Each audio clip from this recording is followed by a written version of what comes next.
Malapit nang magkaroon po ng LGU-operated Philippine Statistics Authority Civil Registration Services Outlet sa lungsod po ng Alaminos.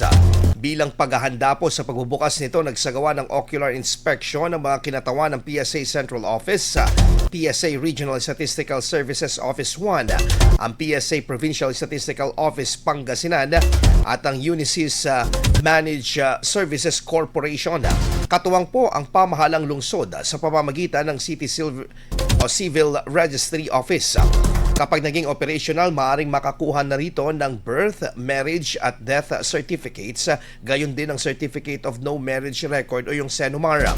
Ayon po kay Mayor Arth Brian Celeste, layunin po ng proyekto na gawing mas mabilis at mas madaling ma-access ang mga civil registration services para sa mga residente ng Alaminos at mga karatig na lugar.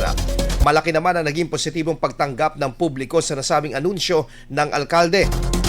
Maraming mga netizens ang nagpahayag ng kanilang pasasalamat at katuwaan sa Facebook post ng alkalde dahil malaking ginhawa umano ito, lalo na sa mga residente na dati ay kinakailangan pang bumiyahe pa sa ibang lugar upang makakuha ng civil registry documents.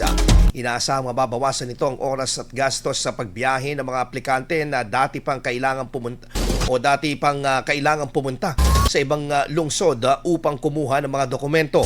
Wala pang inilalabas na tiyak na petsa sa pagbubukas at detalye tungkol sa operational hours, bayarin at proseso ng transaction sa outlet.